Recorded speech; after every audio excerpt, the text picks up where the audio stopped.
ఈరోజు వేములవాడ నియోజకవర్గంతో పాటుగా ఈ ప్రాంతానికి అందరికీ శుభదినంగా పరిగణించక తప్పదని చెప్పంటున్నాను.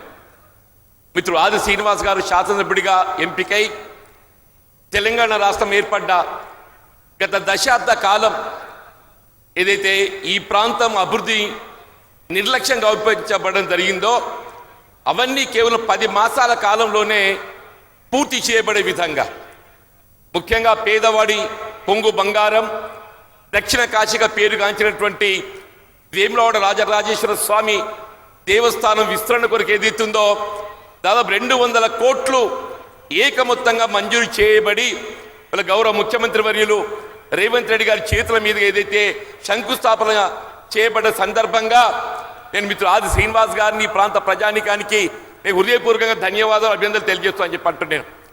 ఈ కార్యక్రమంలో పాల్పంచుకుంటున్నటువంటి వివిధ హోదాల్లో ఉన్న మంత్రివర్యులు, శాసనసభ్యులు, శాసన మండలి సభ్యులు, వివిధ హోదాల్లో ఉన్నటువంటి కాంగ్రెస్ నాయకులు, ముఖ్యంగా వేములవాడ నియోజకవర్గ పలు ప్రాంతాలకు తరలి వచ్చినటువంటి కాంగ్రెస్ కార్యకర్తలు, అభిమానులు, ఆడబిడ్డలకు అందరికీ హృదయపూర్వకంగా నమస్కారాలు చెప్తూ ఎక్కువగా సమయం తీసుకోకుండా వాస్తవంగా ఏదైతుందో విద్యార్థులు, నిరుద్యోగ యువత ఉద్యమాలతోని సాధించబడ్డ తెలంగాణ రాష్ట్రం గత దశాబ్ద కాలం మిగులు బడ్జెట్తో ఏర్పడబడ్డ తెలంగాణ రాష్ట్రం అప్పులు ఊబులోకి నెట్టబడి వీళ్ళ అభివృద్ధి నిర్లక్ష్యం గావితబట్టంతో ఏదైతుందో మొన్నటి 23 ఎన్నికలు ఏదైతుందో తెలంగాణ రాష్ట్రాన్ని ప్రసాదించినటువంటి ఆ సోనియా గాంధీ గారి నేతృత్వంలో కాంగ్రెస్ పార్టీ మాత్రమే ఏదైతుందో మన కళలను నెరవేరుస్తుందని చెప్పని రాష్ట్రంలో కాంగ్రెస్ ప్రభుత్వం ఏర్పాటు చేయబడే విధంగా మీరు దీవించటం, గౌరవ ముఖ్యమంత్రి రేవంత్ రెడ్డి గారు ఏదైతుందో మరి వారు బాధ్యతలు చేపట్టడం,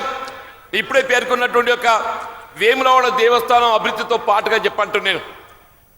వీళ్ళ మహిళలు, ఆడబిడ్డలు ముఖ్యంగా వారికి ఏది ఇస్తుందో ఉచిత రవాణా సౌకర్యమే కానివ్వండి, 200 యూనిట్ల వరకు ఏది ఇస్తుందో ఉచిత విద్యుత్ సౌకర్యమే కానివ్వండి, గృహ అవసరాలకు 500 రూపాయలకే కుకింగ్ గ్యాస్ సరఫరా కానివ్వండి.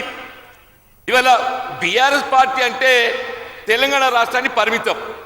ఇలా భారతీయ జనతా పార్టీ జాతీయ స్థాయిలో విస్తరించబడి ఉన్నటువంటి ఒక పార్టీ.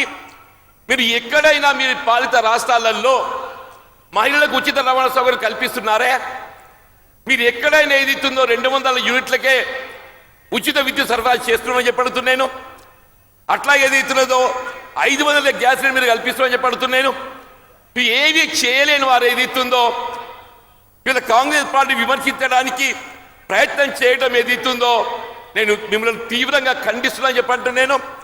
ముఖ్యంగా రైతాంగానికి సంబంధించి వీళ్ళ గతంలో మున్నెన్నడూ లేని విధంగా అధిక స్థాయిలో దేశంలోనే ఏ రాష్ట్రంలో లేని విధంగా వరి ధాన్యం ఉత్పత్తి గావింపబడటం.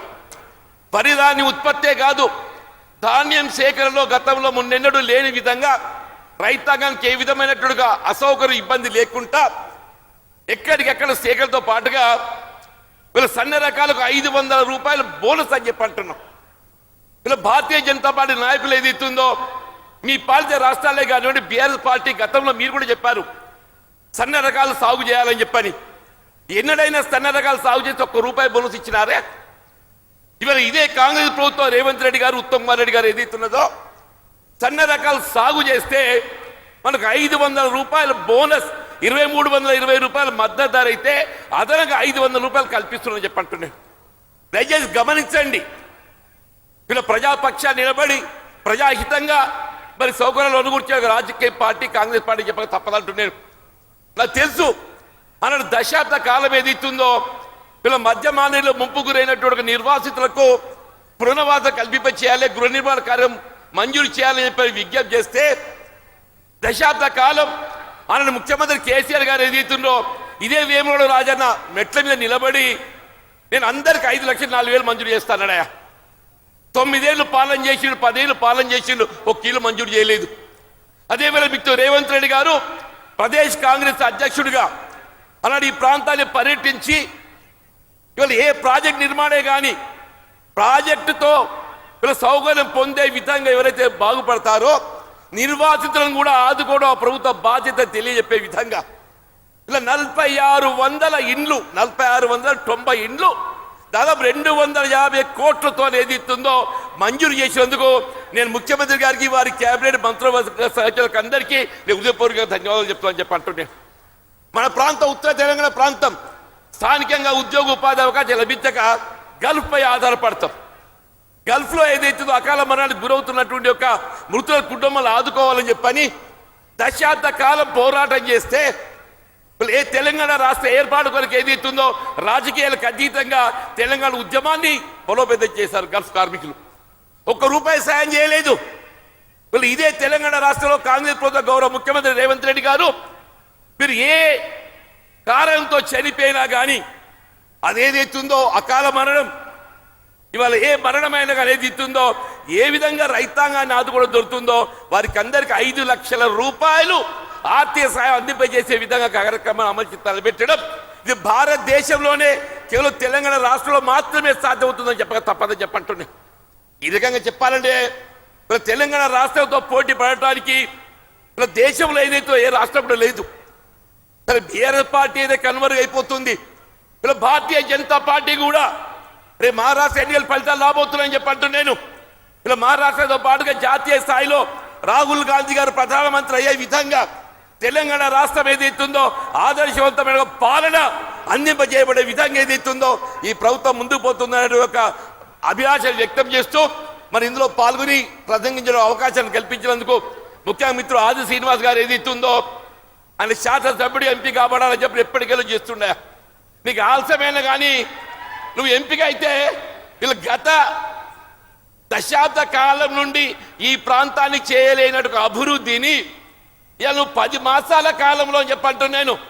ఇలా మేడిపల్లి జూనియర్ కళాశాల కానివ్వండి, వీళ్ళ ఏటీసీఏ కానివ్వండి, స్టీల్ యూనివర్సిటీ కానివ్వండి, దేవస్థానం అభివృద్ధి కానివ్వండి, యార్డ్ డిపో కానివ్వండి, వీళ్ళ ముఖ్యంగా ప్యాకేజ్ 9 అనేది ఏదైతుందో పూర్తి కాబట్టినట్టయితే మన వేములవాడ సిరిసిల్ల ప్రాంతం మొత్తం కూడా సాగుమయమయ్యే అవకాశం ఉందని చెప్పంటున్నాం. గౌరవ ముఖ్యమంత్రి గారు ఏదైతుందో దయచేసి ఇవాళ వేములవాడ ఈ ప్రాంతం అంతా ప్రాణిత చేవల ప్రాజెక్టులో అంతర్భాగంగా ఏదైతుందో సాగునీరు అందింపజేయాలని సంకల్పించడం జరిగింది. గత ప్రభుత్వం ఏదైతుందో ఈ ప్రాణిత చేవల ప్రాజెక్ట్ రీడిజైన్ అయిన నెపంతో ఏదైతుందో మన నిర్లక్ష్యానికి గురి కావడం జరిగింది.